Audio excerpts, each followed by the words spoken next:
제가 오해를 하고 있었던 게 하나 있는데, 저는 그동안 우리나라에서 가장 잘 나갈 수 있는 걸로 예전에 아무래도 미래는 여기에 있다 이런 생각을 했거든요. 미래가 제가 여기에 있다 생각을 하고 이거를 좀 나중에 은퇴한 다음에 만들어서 세계에 판매할 생각을 했는데, 제 생각이 틀릴 수도 있다라는 생각을 하게 하는 뉴스가 오늘 있어서 조금 가져와 봤습니다. 야, 김수출이 6억 달러를 넘었다. 6천억, 7천억 정도 되는 거죠. 2020년 역대 최고치인데, 조미김, 김이 잘 팔리고 있다. 글로벌 스타 상품. 김이 한 5년 전보다 2배가 수출이 된다는 거죠. 그래서 김을 사실은 잘 몰랐는데 이런 것도 있더라고요. 한국은 미역이고 일본은 다시마다. 아, 그래? 아, 미역국은 우리나라만 먹는 건가? 한국은 미역을 많이 먹고 일본은 다시마를 많이 먹는다. 이게 차이가 뭐지? 이게 어느 게 미역이고 어느 게 다시마인지 아시겠습니까? 우리는 주로 말린 것만 봐서 잘 모르겠죠. 요쪽이 다시마, 요쪽이 미역이랍니다. 일본은 다시마를 우리나라보다 훨씬 더 많이 먹고 우리나라는 미역을 많이 먹는다고? 정말? 다 틀렸니? 저는 그렇게 알고 있어요. 앞에 게 다시마야? 우측이 김이라고? 분위기를 보니까 저나 여러분이나 비슷할 것 같으니까 사람마다 답이 다 달라. 모르는 걸 아는 척 적지 않으셨으면 좋겠어요. 헷갈리니까. 여러분들 보니까 모르네. 뭐 다 달라. 그러니까 아마 맞을 거예요. 왼쪽이 미역, 오른쪽이 다시마. 근데 일본은 콤부라 그래서 바다 먹거리의 대표자가 다시마다. 우리나라는 미역인데 우리나라는 미역국이잖아. 다시마는 다시다 아니면은 먹은 기억이 잘 없는데, 제가 살짝 살펴봤어요. 왜 김이 그렇게 잘 나갈까? 나무위키 들어가서 좀 봤는데 혹시라도 뭐 정보가 있을까 해서 보니까, 이런 해초는 아일랜드나 사할린 같은 극히 소수 일부 지역을 제외하고 한국과 일본에서만 먹는다. 이게 진짜예요? 이게 진짜입니까? 조상 대대로 미역 같은 걸 먹어본 적이 없다. 야, 그딴 걸 왜 먹냐는 거지? 이름도 없다는 거죠? 미역이나 다시마가 그냥 바다 잡초, 씨위드. 한국인이나 일본인이 미역을 먹는 모습을 보면 경악한다. 야, 그거 맛있는데? 이걸 안 먹나? 야, 킹무이키 맞는 거야 이거? 이거 진짜야? 한국과 일본에서 주로 중국 같은데 아시아만 먹고, 미국이나 서양에 가면은 저런 걸 먹으면은 잡초를 먹는다고 생각하는 거죠? 그러니까 집 앞에 걔네들은 이거 뭐야, 풀 자라면은 이 밀잖아요, 자기 잔디. 근데 한국이나 일본인이 갑자기 잔디를 뜯어먹고 있다는 거지? 걔들 보기에는 앞에 잔디 밀고 걔들은 버리는데, 한국이나 일본 애들은 잔디를 밀더니 그걸 밥 위에 뿌리더라. 그거를 맛있게 먹는 보면 경악을 한다는 거죠. 거의 그런 눈으로 본다는 건데, 뭐 청소가 더럽게 안 된 시골집 냉장고 다리 주변에 쌓여있는 먼지 더미에서 자라는 정체불명의 버섯을 따먹는 모습. 야, 뭐 그지냐? 정체불명의 버섯을 왜 따먹어? 아, 우리가 미역을 먹으면은 저렇다는 거잖아. 잔디 깎다가 배고파서 잔디를 집어먹는 그런 가난하고 더러운 모습을 연상한다는 거죠. 경악한다. 아, 진짜? 그래서 조금 더 알아봤더니, 이런저런 데 가봤더니 많은 종류의 해조류를 그대로 변형해서 먹는 나라가 한국, 일본, 중국은 해안가 밖에 없다. 잔디를 뜯어먹는 원시적인 나라는 없다는 거죠. 그럼 김은? 전 세계에서 김 생산국이 한국, 중국, 일본이다. 오직 다른 나라는 잔디를 왜 생산하냐? 잔디를 왜 수출하냐? 키울 거예요? 라고 물어보는 거죠. 키울 거야? 그랬는데 한중일은 먹더라. 야, 그러네. 키우는 줄 알고 이거 뭐지? 씬가 하고 했더니 쟤들은 저걸 먹더라는 거잖아. 김 같은 경우에는 뭐 이건 예상했어요. 마른 김의 최대 생산국은 한국이다. 그쵸? 뭐 양 자체는 모든 걸 합치면 중국인데 마른 김은 한국. 이거는 소비량도 한국 1등이겠지. 아무리 봐도 이 소비량은 당할 수가 없을 것 같고. 그런데 야, 근데 잔디를 먹는다며. 미국에서 요즘에 유럽에서는 인식이 조금씩 바뀌어가고 있대요. 한국산 슈퍼푸드다. 잔디를 뜯어먹는 게 돈 없어서 먹는 게 아니라는 걸 눈치를 챈 거죠. 김을 바다의 잡초라고 불렀는데, 야, 근데 솔직히 전 통할 줄 알았어요. 내 미역이나 다시마 모르겠는데 그건 제가 먹어도 가끔은 좀 날로 먹기엔 좀 그렇거든요. 야, 근데 이거는 당해내기 쉽지 않은데. 야, 이거잖아, 이거. 야, 요거는 맛보면은, 야, 요거는 좀 못 참을 것 같은데. 그래서 요즘에 김 수출이 그렇게 잘 된다 그래서 김 수출 대상 누구한테 수출하냐 봤더니, 우리나라 김을 가장 많이 수입하는 나라 1위가 아메리카. 로스앤젤레스에 계시는 저희 재미 교포님들한테 수출하는 건 아닐 거 아니야. 미국이 일본의 수입액을 넘었다. 올해 기준으로. 국가별로 보면 미국이 1등, 일본이 2등, 중국이 3등, 태국이 4등 이렇게 갔는데, 미국이 한국 김에 좀 맛을 들이나 해서 걔들은 도대체 밥도 없는데 뭘로 먹을까라고 생각을 했더니 걔들은 김을 이렇게 먹는답니다. 스낵. 건강을 위한 잡초 스낵. 뭐 이렇게 맥주 먹을 때 안주나 뭐 이렇게 그냥 과자 대신에 잡초를 먹는 느낌으로 저거를 먹는다. 그래서 폭발적으로 증가하고 있다. 이걸 스낵으로 먹어? 뭐 이런 거 있긴 있더라고요. 이게 과자라는 거죠. 이건 잘 모르겠는데 조미김 아닌가? 김 하면은? 게다가 이게 약간 뉴스가 있는 게 예전에 김두 표준이 있습니다. 전 세계 표준이. 옛날엔 없었어요. 2017년 전까지. 왜냐? 해조류는 잡초였기 때문에 잔디의 표준이 잔디는 있겠다. 심는 거니까. 잔디는 심는 표준은 있지만 먹는 표준은 없잖아요. 여러분 잔디에 먹는 표준 들어봤어요? 식용 잔디는 뭐다라는 표준이 없죠? 그건 심는 거니까. 그래서 해조류는 주로 그랬는데 저 동남아시아 먼 나라들은 그걸 먹으니까 그걸로 표준을 만든 거죠. 2017년입니다. 얼마 안 됐어요. 그게 표준이 있게 된 것도. 이게 먹는다는 생각을 안 했으니까 표준이 없었겠지. 식용으로 김 제품 규격안이 세계적으로 통과가 됐다는 거고 드디어 먹을 거에 등재를 한 거죠. 잡초도 먹을 게 될 수 있구나라는 걸 깨닫고 187개 회원국의 식품 기준에 먹을 거에 등재를 한 역사적인 사건이 2017년에 있었습니다. 그러다 보니까 우리나라에서 생산되는 식품으로 단일 품목 수출 1위가 김입니다.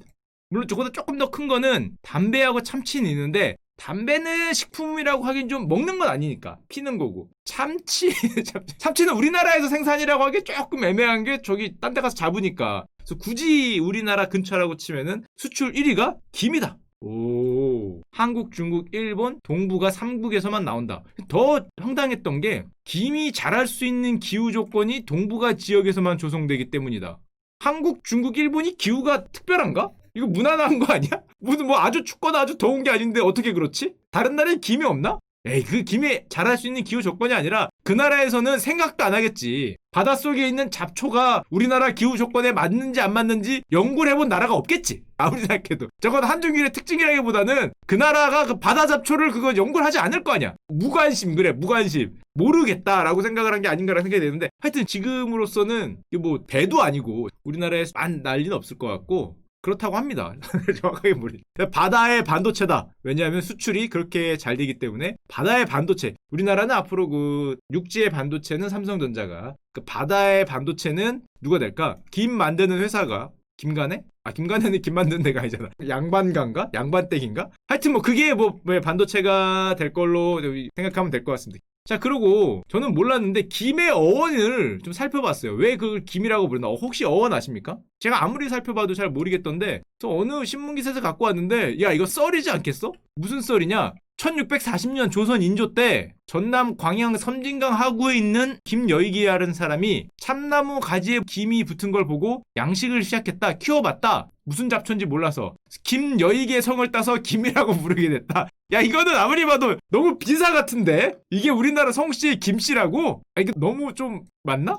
신문 기사에 나온 겁니다. 맞는지는 모르겠어요. 여러 가지 어원이 있으니까. 이게 왠지 민간 어원설 같긴 한데 뭐 그렇다고 합니다. 뭐 썰이겠죠, 썰. 만약에 저거를 김여익 씨가 아니라 박여익 씨가 발견을 했으면 우리는 그 김을 박으로 알고 먹었겠죠. 황여익 씨면은 황으로 알고 먹었겠네요. 야, 집에 황 있니? 뭐 이런 걸로 야, 밥 위에 황 좀 올려봐라. 그래서 황으로 먹었을 수도 있다. 야, 양반 황. 야, 변신 아니야. 변신 아니겠지. 변씨가 됐으면 바뀌었겠지. 야, 설마 밥에 변 올려봐라 그렇게 안 했을 거 아니야. 변씨는 바뀌었을 거고. 일본은 좀 세분화되어 있다고 합니다. 일본 같은 경우에는 김이 1등급 김, 2등급 김, 3등급 김 이렇게 나뉜대요. 그래서 1등급 김이 굉장히 비싸답니다. 얘네는 김도 소처럼 등급을 나눠서 요거는 뭐 아마 고급 초밥 뭐 이런 거 쓰겠죠. 그래서 1등급 김은 거의 뭐 엄청나게 비싸. 우리나라로 치면은 뭐 10몇만 원 이상 되는 그런 고급 김들이 나온다 그러는데 조금 옛날 자료긴 한데 한 10년 전의 자료를 조금 갖고 와보면 한국 사람은 1년에 큰 걸 한 장으로 쳤을 때 200장을 먹고 일본은 100장. 우리나라가 2배 정도 많이 먹죠. 당연히 우리나라가 뭐 많이 먹지 않을까 생각을 하고 재밌는 게 요 김의 강자라는 나라가 하나 있습니다. 태국이에요. 근데 태국엔 김이 안 나거든요. 김이 안 나는데 김스낵의 강자래. 그럼 얘네는 김을 어디서 갖고 오나 봤더니 한국에서 수입을 한다. 한국에서 전체의 90%가량을 수입해와서 스낵 김으로 만들어서 수출도 하고 자기 나라에 판다. 태국이 김 스낵의 강자랍니다. 자기 나라에 나지도 않는 거를. 그거는 또 몰랐네. 태국에서도 물론 스낵 김이 주류라고 하는데 태국 사람들은 그러면은 김 같은 거를 꽤 먹겠네. 그래서 요 뉴스를 보면서 생각을 해봤더니 뭐가 더 경쟁력이 있을까? 지금 마음속에서 왔다 갔다 하고 있습니다. 옛날에는 전 세계 사람들은 이거 같았는데 요즘에는 여기 코리아에서는 치킨 다음으로 좀 가능성이 있는 게 아닐까 이런 생각을 좀 잠깐 하고 있어요. 그래서 여기로 마음이 살짝 넘어가고 있는데 하여튼 이런 뉴스가 하나 있고요.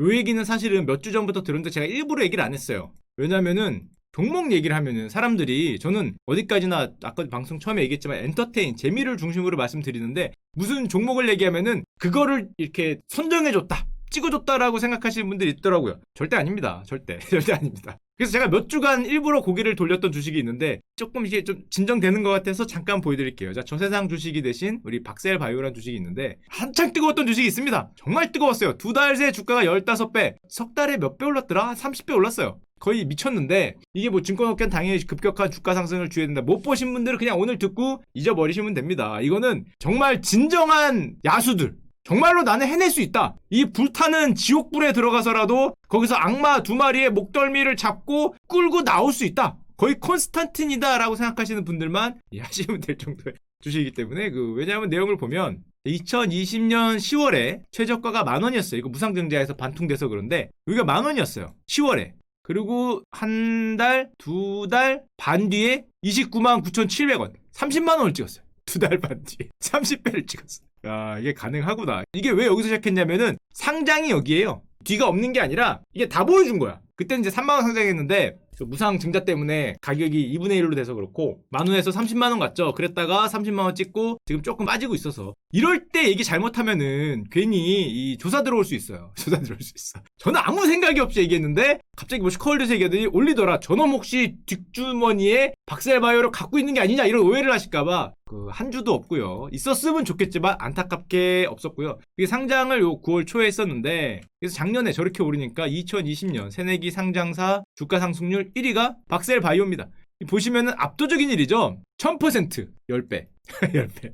신규 상자 기준으로 당시에 그랬는데 이게 왜 그러면 저게 뭐하는 회사냐? 일단 뭐하는 회사인지 보면은 그냥 재미로만 들으세요. 절대 하시라는 게 아닙니다. 항암 면역 치료제, 암 치료제를 만든다는 거죠. 항암 면역 치료제.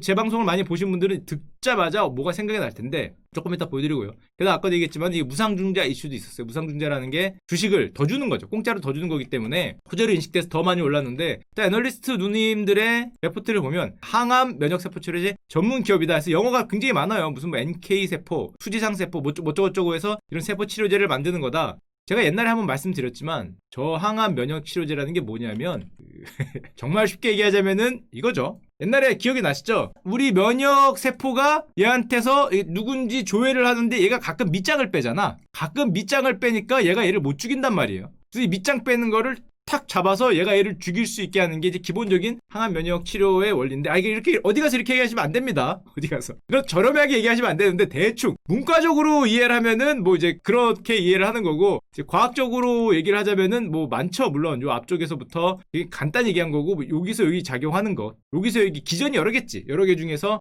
있겠지만 그러면은 박셀바이오가 약이 뭐가 나왔냐? 마무리된 약은 아직 없고요. 3상이 있냐? 3상이 아직 없고요. 여기잖아요. 2021년. 그럼 뭐가 있냐? 여기 이상이 시작하거나 이상 중간인데 조금 좋은, 조금 정보가 좋다 그래야 되나? 하여튼 낌새가 좋은 약들이 좀 있다는 거죠. 3상 같은 경우에는 보통 2024년 정도 근처에서 많이 시작을 할 것 같고 약은 여기 나오겠죠. 물론 이런 건 있습니다. 여기 이상이 좀 좋거나 3상 들어가기 전에 요쯤에서 글로벌 기업들이 이 약을 사가는 경우가 있죠. 기술 수출. 요때 1조 원어치 기술 수출을 했다. 물론 계약금 한 1,000억 주고 토큰에 따라서 더 주는 이런 것들이 많이 나오잖아요. 우리나라 바이오 기업들에. 그러니까 요 원저리에서 혹시 기술 수출 같은 게 잘 되면은 매출을 먼저 땡길 수도 있다. 이런 기대감이 있는 건데 작년에 정말 바이오가 뜨거웠잖아요. 그래서 작년에 국산 신약이 몇 개가 나왔냐면은 아시는 분 아시지만 0개가 나왔습니다. 작년 없었어요. 될 만한 건 많았지. 앞으로 한 100개 되리라고 전혀 믿어 의심치 않습니다. 어디가 됐건 한 100개쯤 되리라고 믿어 의심치 않는데 작년 한 해 뜨거웠지만 나오진 않았고요. 2상 3상 하는 거니까 2, 3, 3상. 그러다 보니까 이게 이제 이런 게 돼서 보통 한 10년 15년 걸리니까 사이클이 돼서 내년이나 아니면 올해부터 국산 시장이 마구 쏟아져 나올 거라 믿어 의심하진 않지만 이게 그렇게 쉽지 않죠. 세계적인 회사들도 사실은 신약이라는 거는 그렇게 쉽게 만들어지는 건 아니니까 하여튼 그랬습니다. 가장 마지막 국산 신약이 언제냐? 2018년 7월 2년 반 전에 나온 케이캡정? 이게 있답니다. 30번째 국산 신약인데 그 이후로 아직은 안 나오고 있으니까 박셀바이오가 됐던 셀트리온이 됐던 삼바가 됐건 삼바는 안 만드는구나. 하여튼 신약이 나오기를 간절히 기원드리고요. 그럼 박셀바이오에서 최근에 가장 뜨거운 건 뭐냐 했더니 간암 치료제 임상 2상을 진행했다. 근데 왜 이렇게 많이 올라? 임상 1상에서 11명 중에 10명이 생존했다. 표본이 조금 작은 것 같긴 하지만 일상은 원래 그런 거니까 이게 이제 11,000명 중에서 10,000명이 생존할 수도 있는 거죠. 그렇게 되면은 이상 3상 가면 점점 좋아지니까. 이게 게다가 그때도 옛날 방송 보시면 알겠지만 항암 면역 치료제라는 게 최신 기술입니다. 나름 노벨상 받은 지도 얼마 안 됐어요. 나름 최신 기술이기 때문에 앞으로 뭐 암 치료의 방향은 이쪽에 있다 이렇게 생각하는 분들이 들어가시는 거죠. 물론 저희가 진짜 올드한 마인드를 가진 사람들은 이거 재무제표를 안 볼 수는 없잖아요. 이 회사에. 그래서 수익이 안 나오는 건 좋단 말이야. 그럼 뭔가 딴 게 있나 봤더니 당연히 매출액은 없고요. 뭐 없죠. 뭐 없지만 조금 손실이 있죠. 투자해야 되니까. 약을 만들고 있어요. 아까 봤지만은 이제 2021년, 22년부터 2상, 3상이 되면서 기술 수출 같은 걸 하면은 갑자기 여기 1조가 찍힐 수도 있죠. 갑자기. 뭐 하여튼 찍힐 수도 있어요. 100억이 찍힐 수도 있고. 시가총액은 한 1.6조 원 정도 됩니다. 그래서 사실은 저같이 올드스쿨 마인드를 가진 꼰대들은 이거 쉽지 않아요. 이거 쉽지 않아. 정말 꿈과 희망을 보고 정말 미래에 대한 강력한 상상력을 바탕으로 나는 될 수 있다. 우리 간암은 치료할 수 있어. 이런 강력한 믿음을 항암 치료제가 미래다. 물론 전문적인 지식도 많이 알고 뭐 이래갖고 들어가시는 분들이 이제 10배도 오르는 거긴 하지만 정말 쉽지는 않다. 이렇게 좀 빠졌을 때 또 왜 빠지는지 모르니까 이게 도대체 왜 빠지는 건가? 물론 차익 실현이 나와서 빠지는 거라고 생각은 하지만 그러다가 뭐 다시 올라갈 거를 뭐 믿어 의심치 않지만 지금 당장 빠질 때 또 너무 흔들리기 때문에 조금 저한테는 쉽지 않은 주식이다 라는 생각이 들었고 절대 사라는 게 아닙니다. 절대 사라는 게 아니고 요즘에 또 이런 주식도 있어요. 삼성제약. 삼성 출판사는 제가 들어봤는데 삼성제약은 삼성에서 만든 제약사 절대 아닙니다. 삼성바이오로직스의 자회사라고 생각하는 분이 있더라고요. 아니에요. 이거 아니에요. 진짜 저한테 물어본 분이 있어요. 요즘 삼성 제약이 뜨거운데 삼성이 제약사도 만들었냐고 물어보신 분이 실제로 있었습니다. 삼바 자회사 아니에요. 삼바 자회사. 삼바는 뭐 그걸 만들고 제약은 여기서 한다라고 생각하시는 분이 있는데 그거 아닙니다. 그거 아니에요. 절대 아닙니다. 보면은 뭐 4,000원 하던 게 뭐 3배죠. 13,000원 갔다가 내려왔는데 여기는 또 뭐길래 이름만 그런 거예요. 이름만. 췌장암 치료제, 리아벡스 3상. 췌장암 치료제면 췌장암은 걸리면 거의 사망이니까 괜찮다. 그러면 무슨 효과가 있었냐 보면은 생존 기간을 대조했을 때 안 먹은 분들은 225일 만에 돌아가셨고 먹은 분들은 339일 만에 돌아가셨다. 그러니까 2달에서 4개월 정도 생존 기간을 연장하는 자체로 연장을 했으니까 다음에는 조금 더 발전을 해서 치료까지 갈 수 있는 4개월 더 사는 게 어디예요? 게다가 이게 뭔가 효과가 있으니까 더 살 테니까 조금 초기일 때 이걸 넣으면은 굉장히 좋은 효과가 있지 않을까? 뭐 이런 생각을 하겠죠. 제가 뭐 제약을 몰라서 절대 뭐라고 할 수는 없고요. 저게 맞는지 틀린지 모르겠지만 췌장암 신약 기대감 때문에 상한가까지 치고 엄청나게 올라갔는데 그럼 삼성제약이 최근에 만든 회사냐? 아까 이제 박셀바이오는 올해 상장이잖아요. 이쪽은 무려 1929년 역사와 전통을 자랑하는 거의 두산급 되는 이건 뭐야? 삼성전자보다 역사가 길겠는데? 국내에서 3번째로 오래된 제약사다. 거의 광동제약 무슨 가스 활명수보다 이게 오래된 제약사인데 그러면 저희가 갑자기 왜 그런 이슈가 터지냐? 대주주가 바뀌었습니다. 2014년에 젠백스, 코스닥인 회사죠. 젠백스 엔카엘로 대주주가 바뀌면서 이제 저런 신약 개발 그쪽에 많이 뛰어드는 거죠. 예전과 다르게. 그래서 대주주가 바뀌면서 한 번 옛날에 있었고요.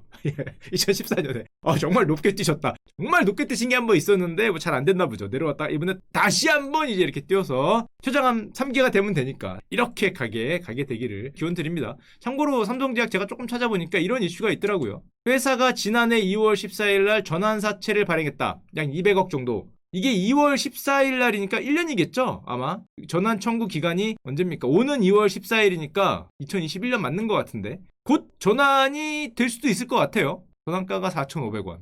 현재가는 11만 원. 이거 전환사채 물량이 나오면은 8% 정도가 이제 나올 수 있는 거죠. 4,500원이면 5,000원 잡고 거의 2배 정도. 잘못하면은 뭐 물량이 나올 수 있는 뭐 이런 오버행 이슈라고 하죠. 그런 이슈가 좀 나올 수도 있는 거고 전환사채를 또 누가 어디서 어떻게 받아갔냐 물량이 나올 거냐 이런 것도 뭐 생각해 볼 필요가 있는 것 같습니다. 그래서 저런 야수의 종목들은 제 주변에 실제로 하는 분이 계시는데 결과는 말씀 안 드리겠습니다. 그 형이 조금 이따 나오지만 그분이 하신 게 딱 2개 있다 그랬어요. 자기는 뭐라 그랬냐면 1번 증시는 과열이다. 2번 하지만 바이오는 희망이 있다. 그래서 과열이기 때문에 곧버스라는 걸 하셨고요. 2번 하면서 바이오를 같이 하셨어요. 실제로 계십니다. 실제로 계시는데 지금 뭐 일 열심히 하시는 걸로 그렇게 타협을 보고 있습니다. 그럼요. 일 열심히 하면 되니까